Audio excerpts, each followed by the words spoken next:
For today, our guest is James Jensen-Grace. James, thank you so much for joining us today. Thank you for having me, Rhonda. I really appreciate the little drive to get here and looking forward to this. Hey, you found it. That's the first hurdle. Found it and you came in the correct door. So, Marcy Grace Frederick, a frequent guest and a compatriot of ours, said you were a very interesting person.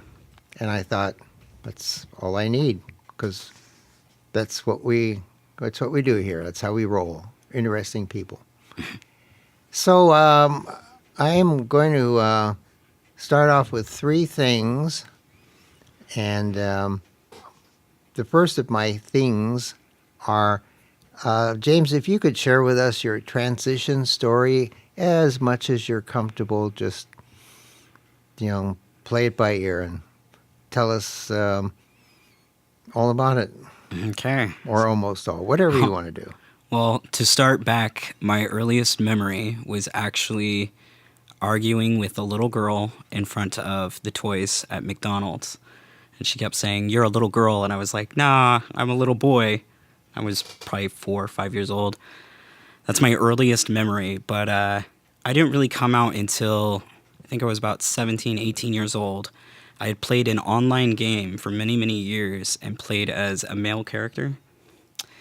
And, oh my gosh, it was years ago now, almost 10. There was this guy that I ended up meeting that as soon as we ended up meeting, we just clicked. We got along really well. He was from Portland, and he just kind of called me out and was like, "You just need to come out. Like, just be yourself. Be yourself, man." Mm-hmm. So I kind of got to thinking about it. I went to a drag show, and I dressed up in like one of those zoot suits. I had the suspenders, kind of higher pants. Mm-hmm, mm-hmm. I had the long jacket, and I threw on a fedora, and there was a woman there calling me her white chocolate man. And I just, which, of all things. Where was the drag show? It was in northern Idaho, in Moscow, Idaho. They have those in Idaho? They do. I am shocked. They do. Actually, in Lewiston, Idaho, there's a group from Salem that goes out there. Wow. The Lipstick Divas. Next thing you know, I'll find out there's drag shows in Utah. Then I'll be really choking on that. Then we might need to go visit. Yeah, we might need to reconvert them. Yeah. Get them dancing along. So you were kind of like Jim Carrey in The Mask, only you weren't. I didn't have a yellow face and all that, but he had the zoot suit and. Yeah. I was just jamming, having fun, dancing. I wasn't thinking about gender that night. Do you have any footage on that? I don't. Oh. I got some pictures. All right. Well, we'll show that next time we're on the radio. We'll hold those up and our audience can see those. And then, yeah, they can imagine. Well, they're doing it. They're imagining right now. Yeah, exactly. The zoot suit. Yeah. Good-looking guy in the zoot suit. Mm-hmm. Still trying to figure himself out. Were you lip syncing? At that time, no, I wasn't. I didn't start drag until a couple years later, but that night was my first night kind of around like an LGBT community. Oh, okay. So, because I grew up in a small town in northern Idaho, and it really wasn't open-minded at all. Honestly, looking back, there's not that many LGBTQ that came out, actually. I can only name of like one person off the top of my head, and it's kind of sad because, that area is so... They keep a lot of people down so much. It's so controlling. It's got to be one way, not the other. If you don't fit in, you get pushed out. Yeah. So I definitely know that my place is to one day push resources in that direction, which we'll definitely talk about later today. All right. Sounds good. Yeah. So let's see. I was at the drag show. The drag show, yeah. Yeah. So the woman kept calling me her white chocolate man. I fell in love with it. I really did. And when I got home, I just started talking to my friend, and he was like just be you. Bind your chest for a week and just live your life the way you want to live your life. So I was like, okay, whatever. So I did that, and I actually had some friends take a poll on a name to start going by, and I started going by Hayden. Hayden James Michael.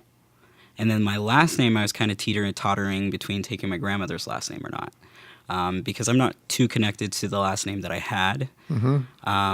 So kind of as time goes on, kind of the name thing kind of shifts a little bit. But when I started doing that, it was just as soon as I binded my chest and I just lived as me, like all of my worries and little stresses didn't matter.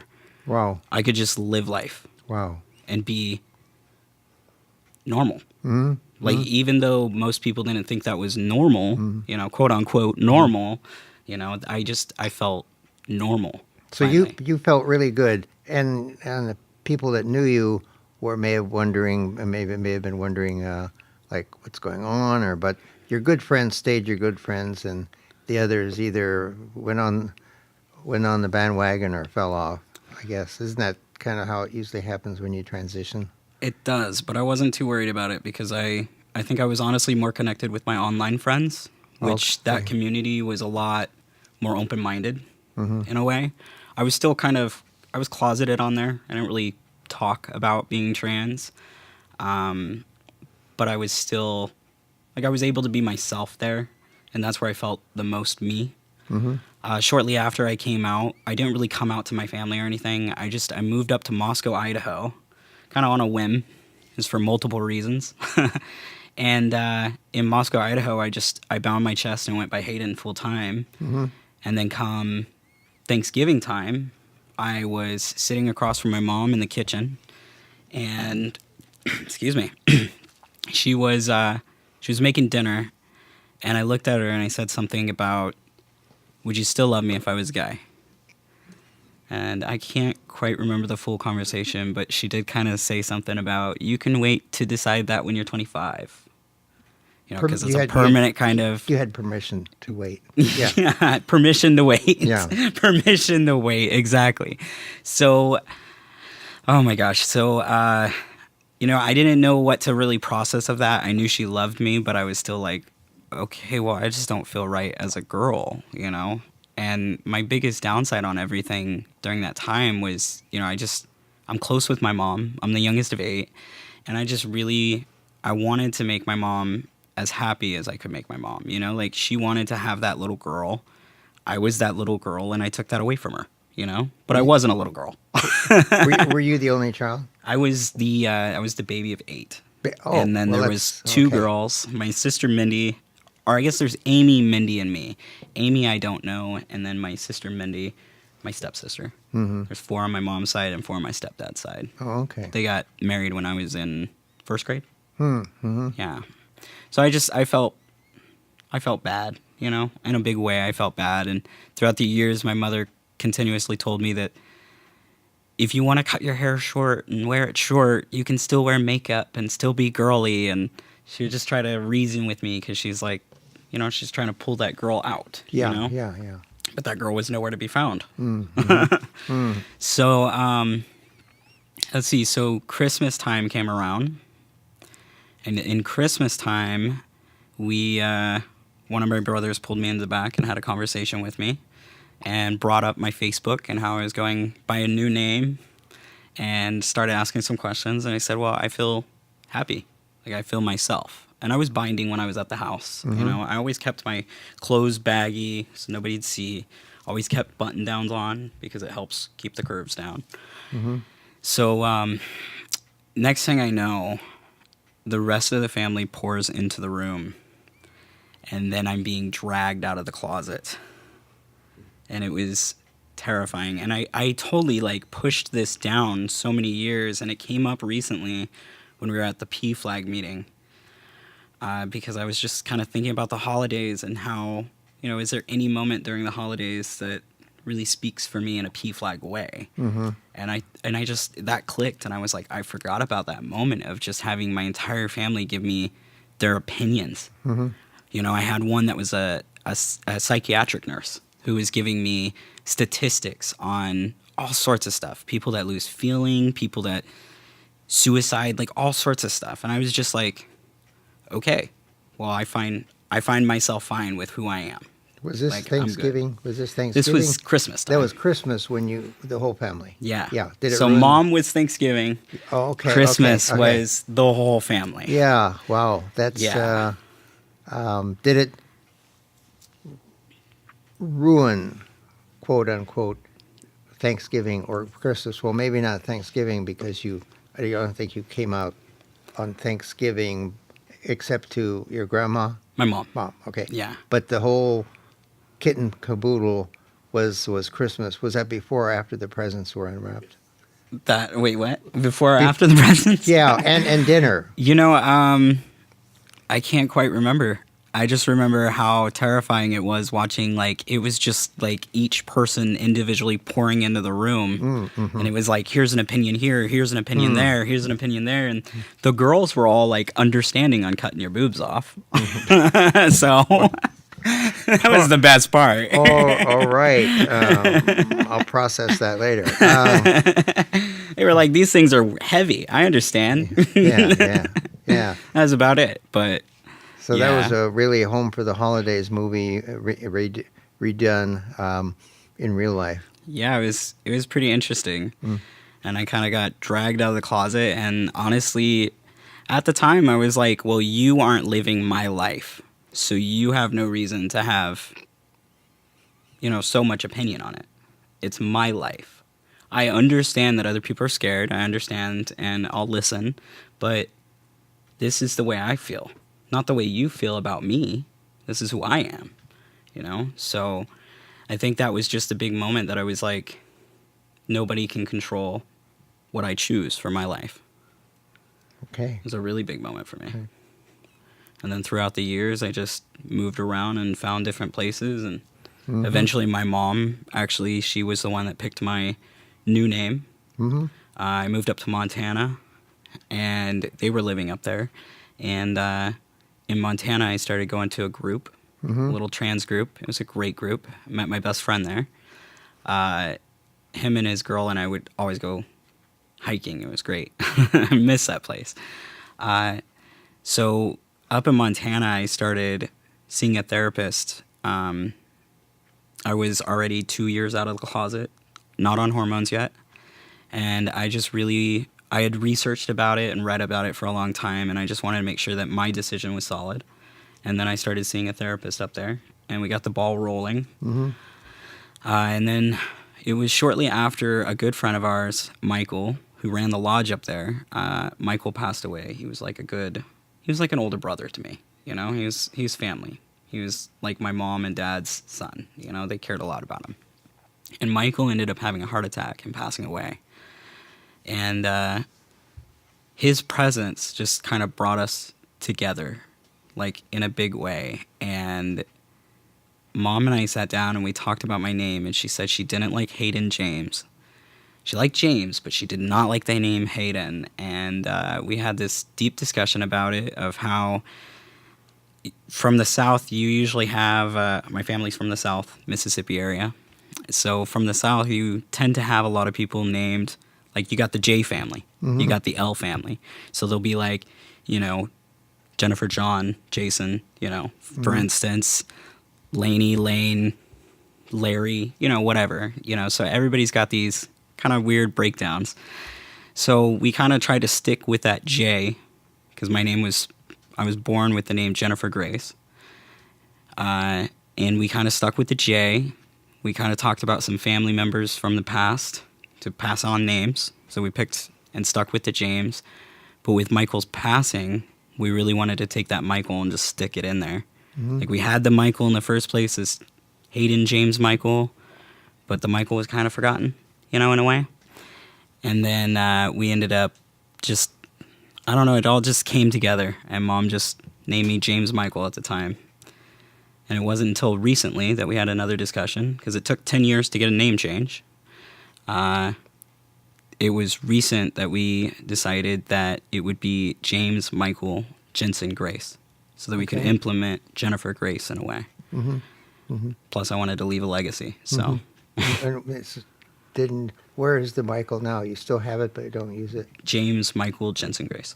Oh, okay. Right in the middle. Because I've got James Jensen Grace. Yeah, Michael's the middle name. I missed that. Okay. Oh, that's Okay. perfect. All right. That's all right. All right. We'll have to start recording all over again because I introduced you wrong. Yeah, So God, we screwed up. cut and change and then start over again. Story time again. Yeah. It's all good. Thank you very much for sharing that. And then you wound up in Newport, or Yeah. maybe other places, but basically in Newport. So you've been here for 3 years. Yeah, 2 years. Two- 2 2 years, years. about 2 Okay. years, yeah. Okay. Yeah, I was living in northern Idaho, and it was pretty closed down. It's actually kind of interesting. In August of 2016, I had my top surgery. Right before that, my dad was crying and feeling scared. And after my top surgery, it was very affirming for me, but it was also affirming for him. And I had my top surgery in August. And then come September, my dad's diagnosed with stage 4 lung cancer. And then I take care of him until April. He passes away. And then Mom and I go, what do you want to do next? I had started a business and started my second business and got that up going. And when we moved out here, this was the location that we picked. We just kind of winged it. We were like, let's give it a shot. Her landlord tried to double up the rent or triple it or some crazy number. And we were just like, there's nothing for us in this town.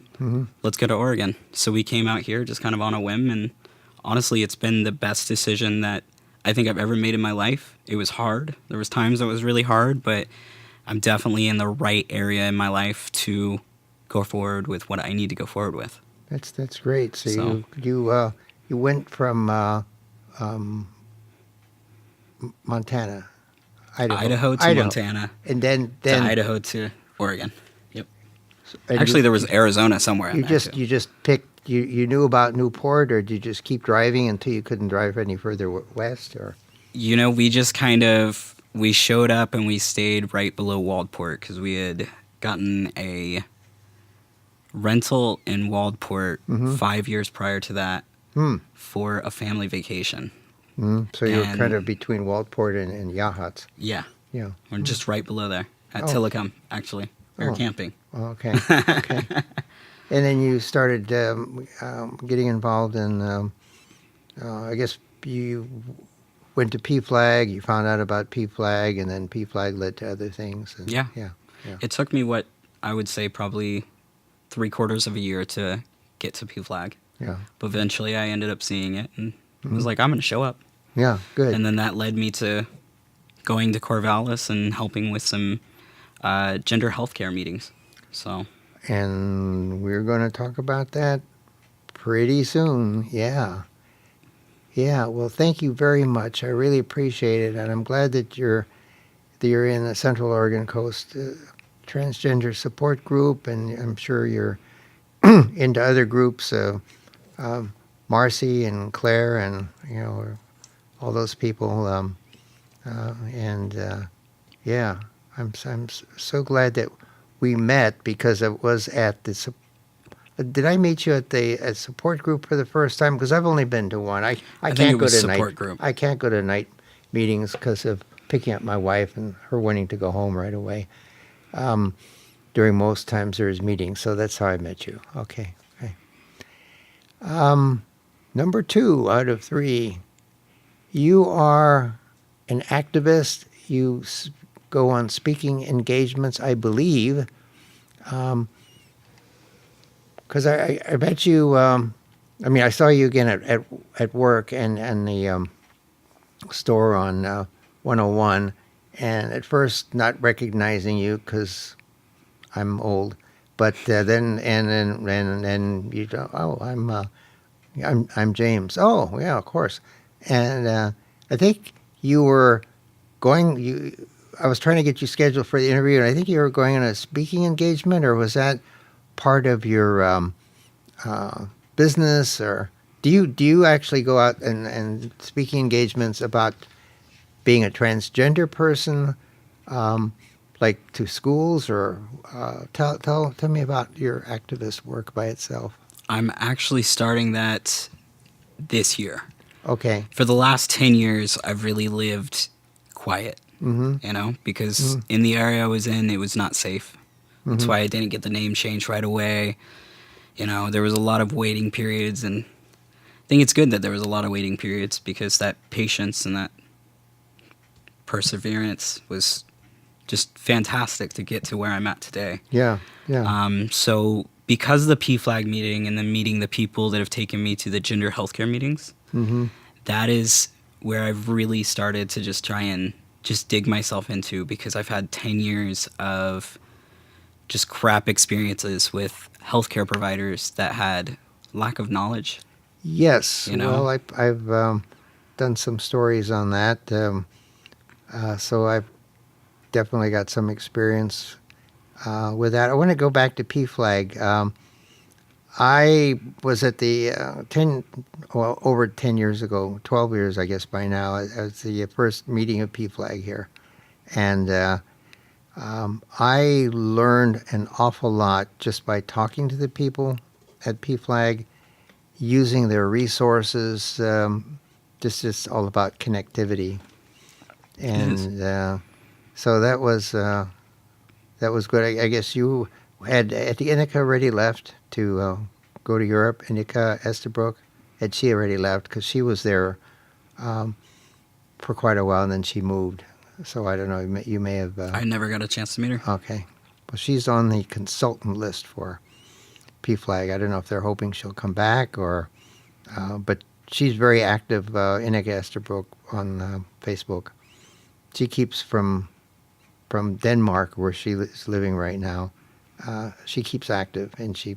It's almost like she's still here. She was just very instrumental, especially in the schools, because of her daughter coming out, and so the GSAs and all that. So, have you done any work with schools? Have you had any occasions to go to any local schools or talk about LGBT stuff or transitioning or anything like that yet? I am getting ready to do that. Oh, wow. So I'm brand spanking new. Okay, yeah. I'm full force ready to go, though. Yeah. So Great. Marcy and I are actually talking about doing stuff for the schools, for the counties, and then also working on kind of a premium project for healthcare providers, especially along the coastline and inland into the Corvallis area. Because, Portland's got its resources to a great extent, so if we can be able to grab some of theirs and pull them down here, that'll be great. So this is my first year kind of getting engagements going, and let's see, I've got a couple engagements booked for next month to be able to speak on, and it sounds like it's mostly just adults, mostly.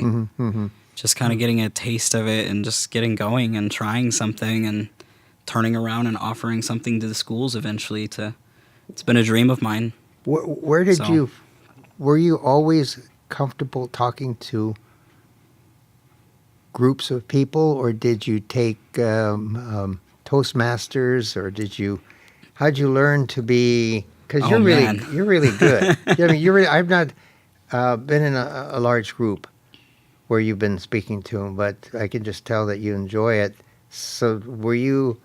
Was that part of your transition where maybe you came out and realized you had this talent? Because not everybody can do that. They have the inner desire to be an activist, and they want to tell the masses, but they don't know quite how to do it, and they're kind of shy, and they just think, oh, I can't do this, and they give up. But I won't lie. There is so much social anxiety in me sometimes. Oh, well. But I think I just do it because I know that somebody has to.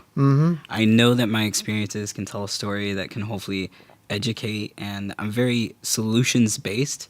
So I figure that I'm probably the best person to talk on something so that I can try and help find a solution to get through it. So I just take it on myself and just stand up to the plate. Ready to bat, I guess. Yeah. it's when Claire came out, I had Claire on the radio, and before it dropped, this is this is like talking. It was because she's a public figure and because she's a elected official. She had it sequentially how she would give a little bit of information, a little bit more. It was almost like announcing a musical tour or coming out with a new record. You know, I kind of wish I would have heard it. dropped it on Instagram, or that's what I hear when people are. But you can go back and listen to my archives of interviewing her. Oh, I would love that. Yeah, because I talked to her before it dropped and after it dropped, and she was very careful in telling me what I can say and what I can't say, and then I had her back on again. So, in fact, the lead-in when I interviewed her recently was the music Claire. Music Claire. The song Claire. And Bill put that on the, what do you call the music that you lead in with? Bumper? Bumper music, yeah. Yeah. And then when she first walked into the studio, when she'd gone public with it, I had that song on my phone. Mm-hmm. And I held it up when she walked into the room. It's very theatrical. It was just like a show. Yeah. Well, it wasn't on the air, but it was. I made it into that. You made it, yeah. Yeah. Give her that little bit of catwalk Yeah, so she could well, just enjoy it. Having her transition as a public figure by itself and has been a big boost to our area, so I'm grateful about that. Well, I want to talk to you in our second show about number 3, and anybody that hears number 1 has to stay tuned for number 2 to learn about number 3. But you can all follow that.